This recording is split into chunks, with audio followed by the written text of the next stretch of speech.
So I'm 7 of the 8 coaches down. I'm in the corner of the Toyota Center. I'm licking my wounds, and I'm thinking to myself, man, Damon, just go home. You know that last coach you're going to talk to, that one you hadn't talked to yet, he's just going to tell you no, too. What's the point? Why are you sticking around? Then that competitor voice kicked in, and I'm like, holy shit, man, dude, you want to be a motivational speaker? What kind of motivational speaker just quits? And you survived prison, and you survived way worse than this. You're not leaving to that coach. He's going to have to tell you no to your face. So I watched, and I stalked, and I waited for my opportunity to pounce on Dabo Swinney. And I did. He never saw me coming. I've got Dabo up against the wall, and I'm giving him my elevator. I'm giving him 10 minutes of conversation in 1 minute. At the end of that minute, Dabo's like, you got a card on you? Shove a card in his face. He's like, great, we'll be in touch. He writes something on the card, he takes off. I thought, 0 for 8.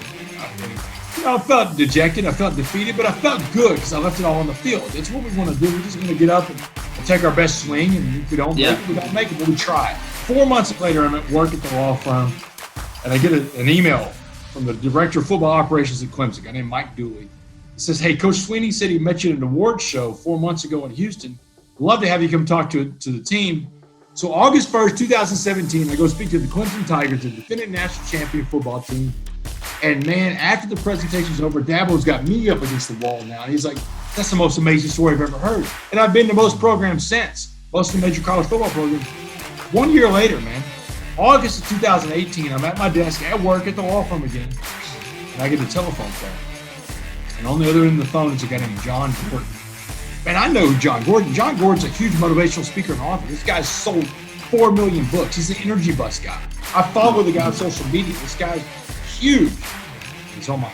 He said, Damon, let's write a book. We'll call it The Coffee Bean. The world needs a coffee bean more than anything right now. If we can deliver it to them, it'll be a bestseller. Write this book with me.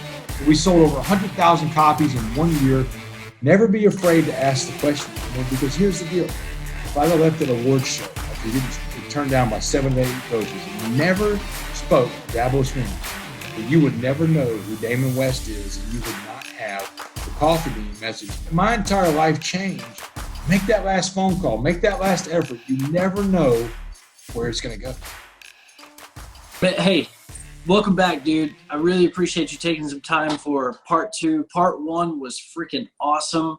The energy was so powerful, and your message is unbelievable. So quick recap for all you people that are listening to this part 2 with Damon West. Part 1, we discussed him being sentenced to 65. 7 that you got out. 65 years in prison, out after 7 years. We talked about your time in prison, kind of your backstory, how that led into addiction, how that led into, the crime ring that you put together, just all that gnarly stuff and the prison stuff. And we ended with, how much support you had in your community that came together to put together this awesome parole packet that, inevitably got you out of prison after 7 years and 3 months. So once you got out, that was right around the time Hurricane Harvey hit. And I know your parents were affected heavily by Hurricane Harvey, and you wanted to put together relief. How'd that come about? Yeah. So, hey, first of all, I want to tell you, the last episode, it's funny that we're talking today because this morning my videographer, a guy named Mike Orta, calls me up and he says, hey, man, I watched this interview you did with this guy named Lindell. He said, it's probably the best interview I've ever seen you do because this guy read your book. And he read your book. He had great questions. I say, yeah, Mike, that's what I've been trying to do lately is these podcasts is get the person who wants to do the podcast to actually read the book. And it makes for a way better conversation. He goes, man, it was great. He said, I told him, we're shooting the second part today. So that's awesome. Yeah, this guy's an Emmy Award-winning videographer, and he said sat back and watched it and loved it because you asked questions because you had read the book. Like the question you're asking now, Hurricane Harvey, man. I mean, so, my hometown of Port Arthur, Texas got wiped off the map during Hurricane Harvey. It was awful. My parents were affected, by Hurricane Rita's when they lost their house and everything, which is about 10 years before that. But Hurricane Harvey, I was living with them. And, the night that the storm came in, I remember seeing my my social media on my phone, it was like a 911 call center, man. It was terrible, man, what was going on. Facebook and all that stuff was just like, I'm stuck in, my house where the waters are rising. There's a fire now. And everybody people you grew up with, people that were your neighbors, they're screaming for help on social media because they don't know anywhere else to get them out. I mean, the rain's coming down. And I think it rained like 50 inches in like 40 hours. I mean, it was like, it just came down. Maybe it was 24 hours. It was 50 inches in 24 hours. But whatever it was massive. So when the sun came up in the morning, not really came up, but when the rains let up a little bit, I borrowed my mom's truck and I went into Port Arthur. They live in a town called Port Neches, which is the next town over. Mm-hmm. And I went into Port Arthur looking for ways that I could help. And I almost lose the truck. Right as I'm getting out on the roads, I get into some very high water. And I almost lose my mother's truck because the waters get too high. And matter of fact, 5 months later, her engine blows out because she had water that had gotten into the gas tank or gotten into the engine back then. It just took a while to eat through it. So I ended up losing the truck in the end anyway. But so I get on this app and this messenger app, and I find people that are going out and helping doing rescues. And I tell them who I am, so I want to get involved. And they tell me to meet up at the bowling alley. This bowling alley in Port Arthur, Linda, I grew up as a kid going to this bowling alley for birthday parties and all kinds of stuff. And the bowling alley in my mind was a fun place. I had great memories of the bowling alley because you're a kid, man. You have a bowling alley. You have pizza parties there, and there's video games, there's bowling. Yeah. That day when I pulled up to that bowling alley, man, it was like Noah's Ark from a demented post-apocalyptic movie, man. It was like crazy because the bowling alley set up higher and boats were pulling up to the bowling alley. I had to park my truck down the road by a restaurant that was up on higher ground and then get my truck across to the bowling alley with this little land bridge. But literally boats were pulling up to the bowling alley and dropping off people that they were rescuing out of their houses with boats because they couldn't drive on the streets of Port Arthur because it was so underwater that the only way you could go around Port Arthur was on boats. And they're bringing them and dropping them off the bowling alley. And man, it's chaos inside that bowling alley, man. It was bad. My antenna went up. Whenever you're in prison, you have this like sixth sense of where danger is because you learn to read people and read energy. Mm-hmm. And I remember thinking that when I walked in that bowling alley, that's the first time my antenna ever gone up since I was in prison. Like I felt the danger. The hair was standing up on the back of my neck. The first thing I could think of, man, was Hurricane Katrina and the stuff that happened in the Superdome. So I started, I got on the phone with the church where I go to church in Port Neches, and I got on the phone with them, and they said they were taking evacuees. So I started grabbing up families that had little girls in their family, little daughters and stuff like that. So I would find families that had, people that were evacuated or their little girls in it and said, hey, my name is Damon. You don't know me, but I'm here to take you to a safe place. It's warm. It's a church.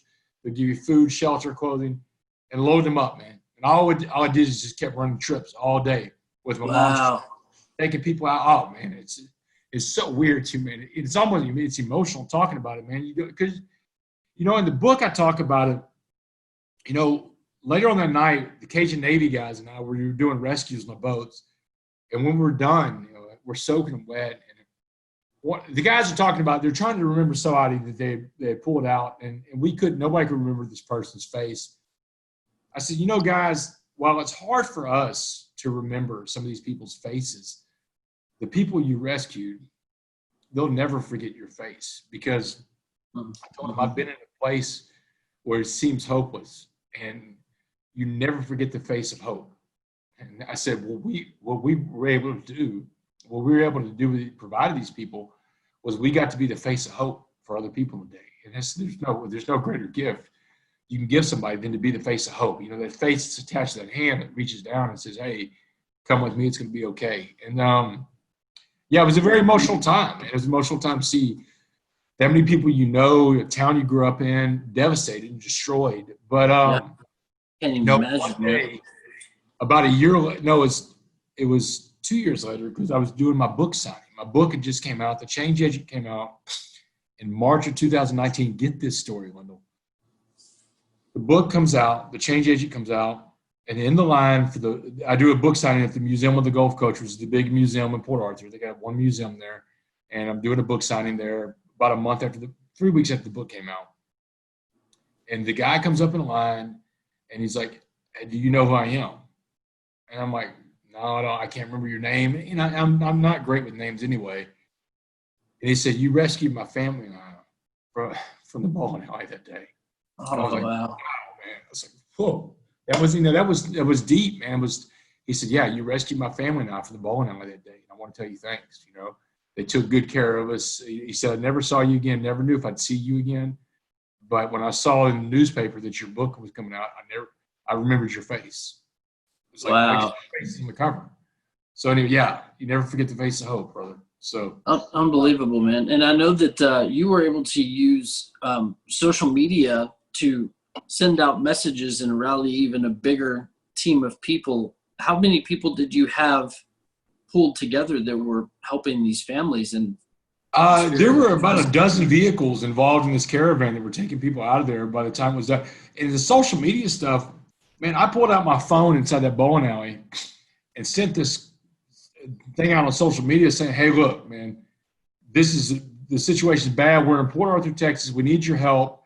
We need you now. And, man, the next thing you know, CNN's picking it up. They're sending me, DMs, wanting to know if they can use my footage, use my coverage. Then there's a reporter from KHOU in Houston that picks it up, and he puts it on KHOU's website. And man, so this is after that first day of Hurricane Harvey. So this message that I put out there goes out, and I start putting more messages out there, and people are picking up my Facebook stream, my social media stream, and it's being viewed 200,000-300,000 times. wow. I'm getting DMs from people all over the country, and they're sitting there telling me, hey, man, we have supplies, we have trucks, we have 18-wheelers when we start sending them down. And so I've got this crew of people that we've been helping people out. And so we get together, and I'm like, look, we need a warehouse. And within 24 hours, we set up a warehouse at this building that wasn't being used for anything. We set up a warehouse there, and we saw over 500,000 pounds of supplies. Over 150 trucks came in over the next 4 days. We distributed so many supplies. And we were just one little group. I mean, there was groups like this all over the place. But people were DMing me from all over the country, man. We were getting 18-wheelers and trucks. We were literally running a real warehouse. And the pastors from all the churches were coming by when we'd have a shipment come in. We had water coming in, food coming in, clothes coming in. It was wild, Linda. It was a tumultuous 5 or 7 days right after Hurricane Harvey. But one of the cool things about it is the prisons that are right here in where I live. The prisons, the Texas prisons, the federal prison system they have out here. But I was in prison in Beaumont, Texas, a few miles away at the Mark Stiles Unit. And I called up the warden over there at the Mark Stiles Unit and said, hey, look, I've got a bunch of supplies. Can we help you out? So I got to go on shipments of bringing in supplies into the prison to help the guards out, where I was once locked up in prison. These guards that once watched over me and were charged with me being an inmate there, now I'm bringing them clothes, food, shelter. I'm bringing them things that they don't have because their homes have been destroyed, but they have to go to work. But here I am getting a chance to pay them back, pay it forward. Man, that's awesome. Yeah, it was wild, man. It was just a wild time. Hurricane Harvey was wild. It's gonna be a great scene in the movie, man, when they finally make it. I'm excited about the details of the movie that you shared with me before we were recording, and I have honored our promise. I have not told anybody the little details that you told me, but it's mind blowing, man. I cannot wait till that becomes public information, because that's and it will at some point. But right now, with everything going on in the world, they just put it all on hold. I mean, Hollywood's not making any moves right now. They don't know how to get a bunch of people in a room to shoot a movie. Yeah. Oh, yeah. They are scratching their head in Hollywood, man. Absolutely, man. They are scratching their head. I was a part of that business for a long time, and I can't even imagine what it's like now. Yeah. And I know they're still shooting stuff, but everyone's socially distanced in the studio, and you can only have a certain number of people there. I mean, just weird. It's some eerie stuff going on. Now, once you got out of prison, this Hurricane Harvey thing happened, and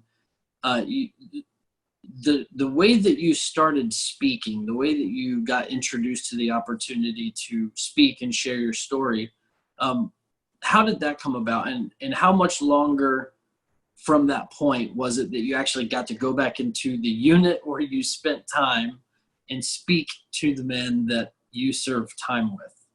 Yeah, so it's a story I tell people all the time, and it's a story that the way I tell it is that never be afraid to ask the question. And it was January of 2017. You know, I wanted to be a speaker. Wendell, I wanted to go out and share my story, especially, in the college football world, where I once played college ball, but I don't know any college coaches. I don't know anybody who can get me in the college football program.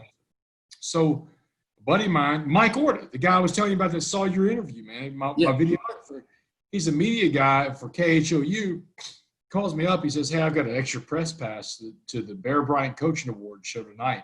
He said, so the Bear Bryant Coach of the Year Award is given every year in January to the Coach of the Year in America, college football coach in America, and it's done in Houston.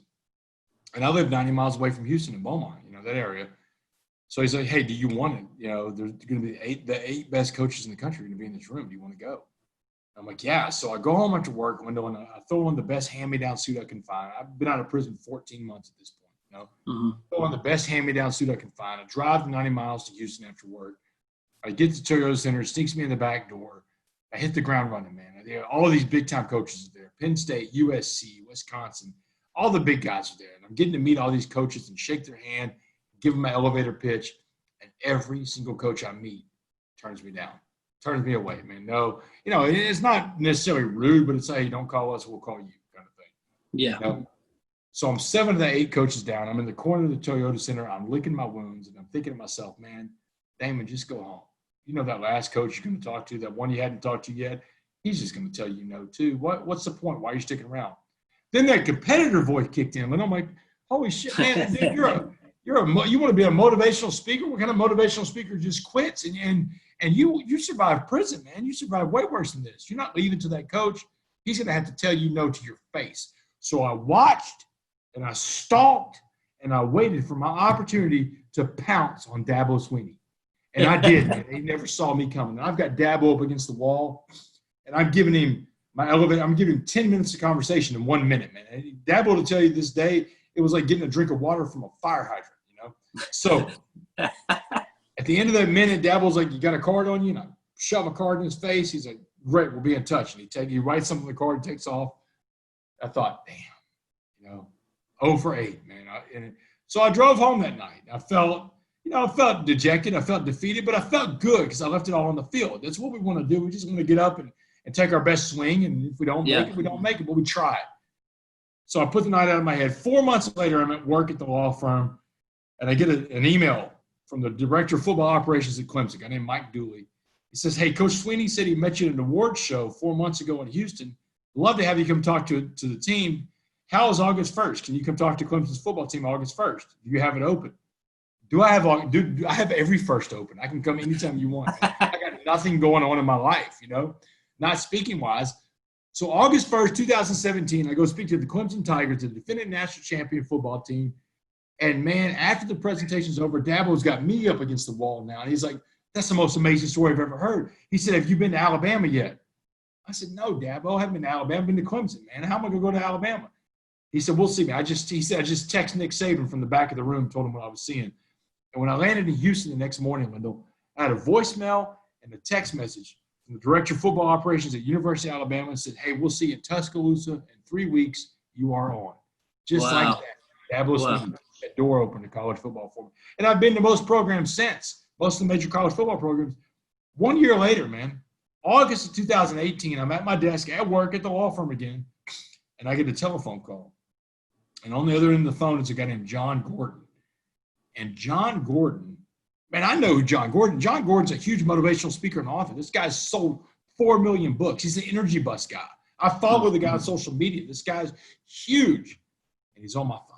So I asked him, I said, hey, John, how do you even know who I am, man? I'm Damon. How do you know who Damon West is? He said, Dabo Swinney, man.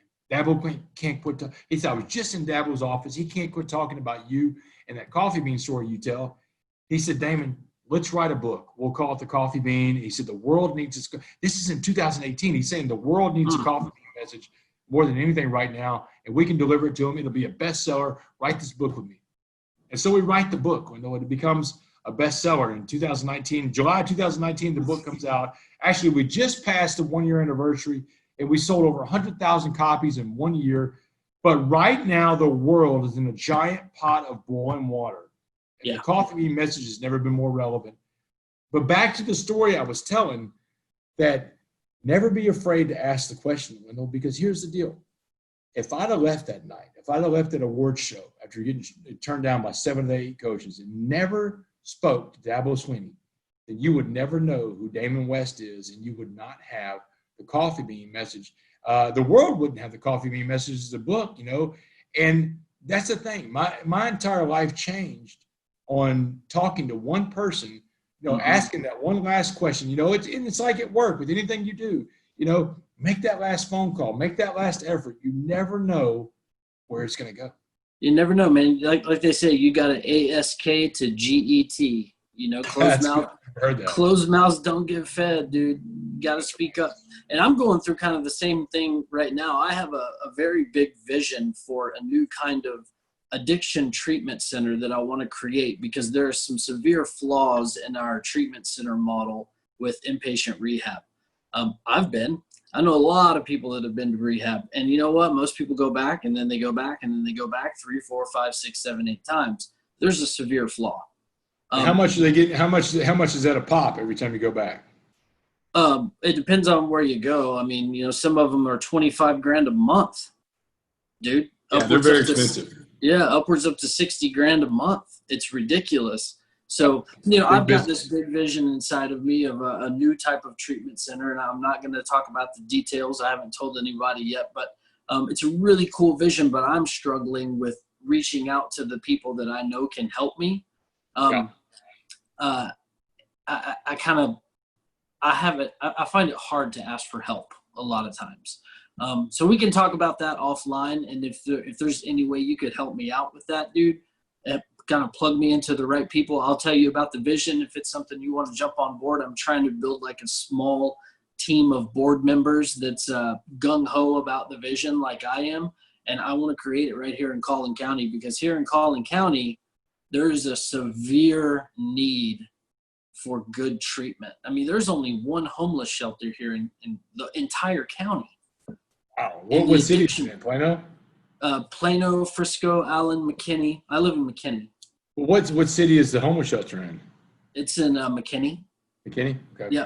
Yep, right by old downtown McKinney. And it's small. They can't even hold a lot of people. So there's a severe need for it. There's a very prominent judge here in Collin County that I had on my podcast a few weeks ago, and he's totally down. He loves the vision, and I'm just trying to, you know, handpick a few people, share the vision with, and see how those doors can open. So anyways, we'll talk about that later. Back to you. We'll talk about it later for sure. Yeah, I know you're on a time crunch, so back to you.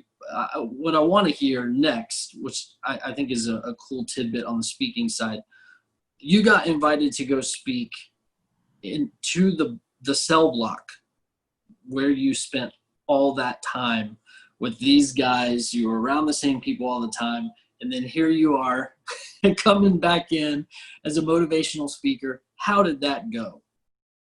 Man, you know, the first time I went back into that prison, it was right at a year getting out. And, you know, when you go into prison, you know, you got 5 senses that you can take in anything going on around you. You know, you can see it, touch it, smell it, hear it, taste it, that kind of thing.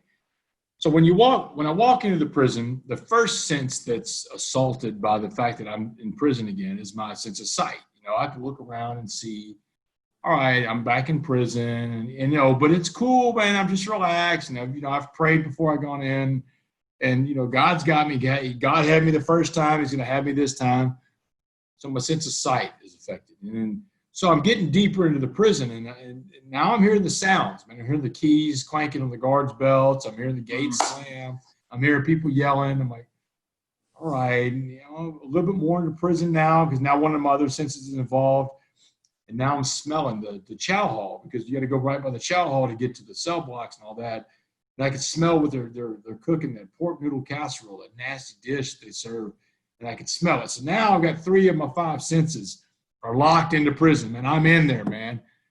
And so I go to grab the gate to open it. And as soon as I grab this familiar gate that I've grabbed 1,000 times while I was in prison, because you got to grab the gate to open it whenever you're in there as an inmate too.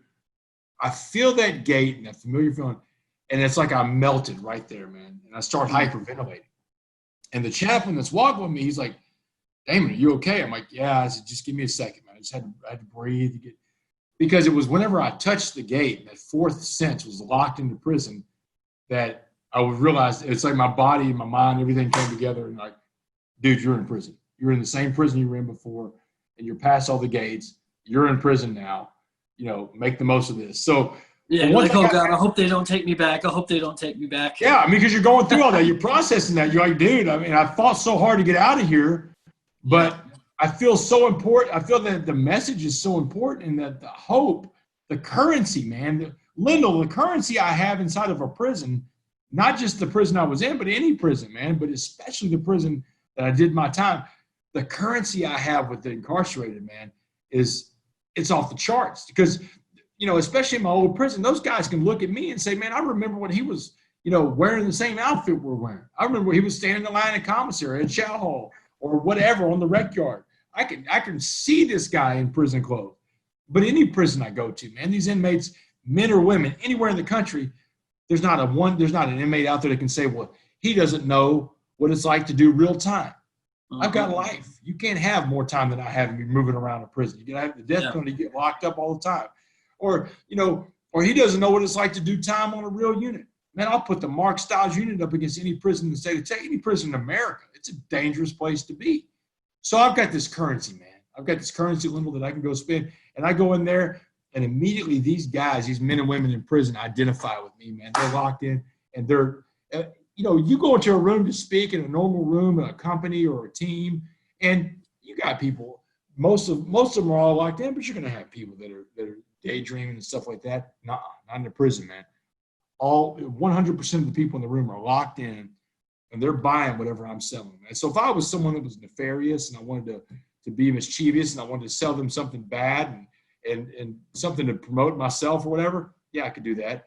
But if I'm in there selling them hope, salvation, redemption, rehabilitation, and the roadmap to get this done, they're buying it, man. That coffee bean thing, they're locked in. And by the time I'm done, these guys are all talking about wanting to be coffee beans too. They're putting murals up in the prisons now that says, are you being a coffee bean? Be a coffee bean. I mean, dude, some of those murals, Lyndall, in 40 years, man, when we're dead and gone, 40, 50 years from now, we're dead and gone, those murals will still be up in those prisons. Some of those murals are 80 years old inside those prisons. And there's going to be another inmate walking with another inmate saying, hey, man, are you being a coffee bean? What the hell is that about? And the other inmate's going to tell that guy, oh, man, that's a story about the carrot, the egg, and the coffee bean. That's a legacy, man. That's a legacy to leave behind to help humanity. It's great. What's the name of the movie going to be? I don't know. We never have gotten that far in the process that they've come up with a name. Maybe the Change Agent. I don't know. So how long was it after you got out of prison that you went back to your cell block to speak? 1 year. 1 year. 1 year, man. And of course, you were in a life unit. You were on a unit with other lifers, so everybody in there you were in there with, I assume.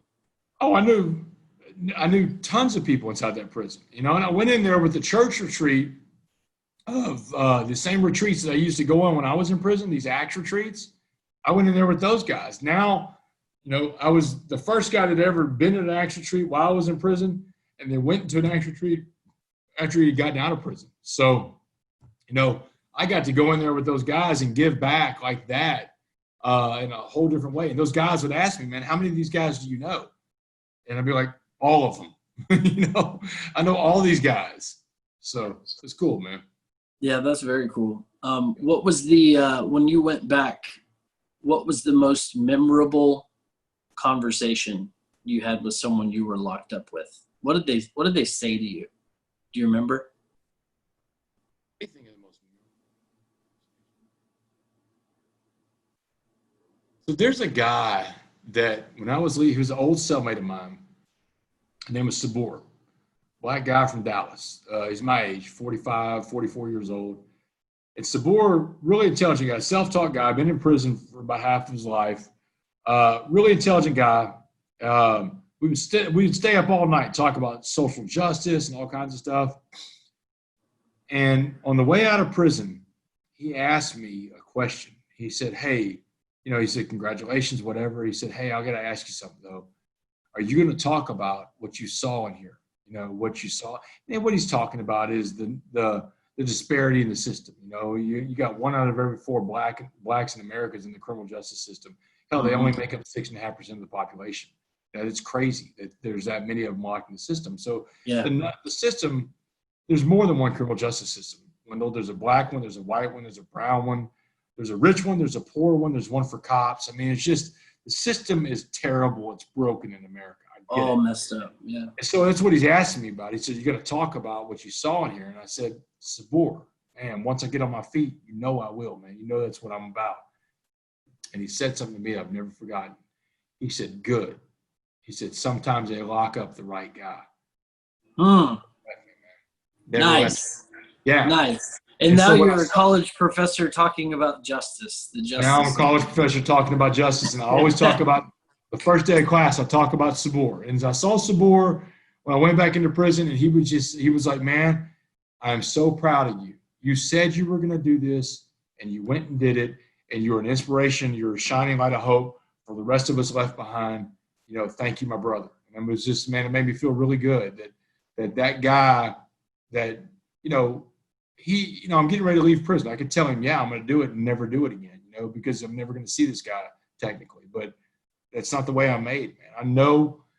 I do believe there was a reason I was locked up. I mean, first of all, the reason I was locked up is because I committed a bunch of crimes. I deserved to go to prison. But I do believe that the extremities that dealing with my case, the life sentence, the being sent to the life sentence wing of the bill, to have to fight for your life and come out of this thing. And because it all adds to make a bigger story and make it more impact, because you can't deny what you can see, Lyndall. And what you see in front of you is a guy that has been through the deepest, darkest parts of hell, but came out brighter and shinier than it was before, Yeah. How do you explain that happening? And that's where you can say, well, that's the spiritual awakening that happened. That's recovery. That's these things, whatever you want to call it. If you're a Christian, you call it Christ. If you're someone that believes in the universe, you call it karma. You call it all these different things. But whatever it is for somebody looking in, they can see that element of hope, of enduring, positivity that can come in your life. And I think that's what's important about my story, is that my story is for everybody, man. It's not for one group. I had some evangelicals, nothing against evangelicals, but some evangelicals got in touch with me about my book when it came out. There was prison people in another state and said, "Well, we love your book up until the part where you talk about having a Muslim cellmate that when he prays to Allah, you pray to your God. You're putting their God up on the same level with our God." I'm like, dude, this book wasn't written for you then, man. You put it down, because my book is written for a healthy crowd, man. My book's written in the sense that, I'm not telling anybody what God they have to believe in. I don't care what God you believe. I don't care if you believe in God or not, man. Whatever gets you through your day, you go do. In recovery, we call it a higher power. And we learn to not associate everything we're doing. We don't shove our religion down someone else's throat. I can't stand that, man. That to me, that turns me off when people shove something down someone else's throat. 1/3 of the world is Christian, man. And so what are you saying if you're saying that, well, 2/3 of the world can't receive this message? No, man, I refuse to buy into that. My message is for everybody, man. It's for everybody because it is a message of enduring hope, and it's a warning about the dangers of drugs, consequences of medicine, but hope and perseverance against the greatest odds that anybody can overcome this. Yeah, hope and caring enough about yourself to speak up and take action. Yeah, and about humanity, man, about giving back. Because you look at my story and you look at the way I live my life, man, I'm trying to find ways to give it away every chance I can. In AA, we have these quirky little sayings all the time, first things first, easy does it, one day at a time. One of my favorite ones is you got to give it away to keep it, So I'm trying to find ways to give it out. Yeah, absolutely. All about the change, man. Thank you for joining me, dude. I really appreciate it. Everybody, go get his book, The Change Agent. You will absolutely love it. You won't put it down, I promise you. And I still have to order The Coffee Bean. That's the other book. Make sure you get that. I'm going to order that next. very much looking forward to more conversation with you, man. Thank you so much again for taking time out of your day. Awesome. Wendell, thank you for the opportunity to be useful, man. That's all I want to be is useful, brother. I appreciate everybody listening. You guys have a wonderful day. Be safe. Stay healthy. Much love. Peace out.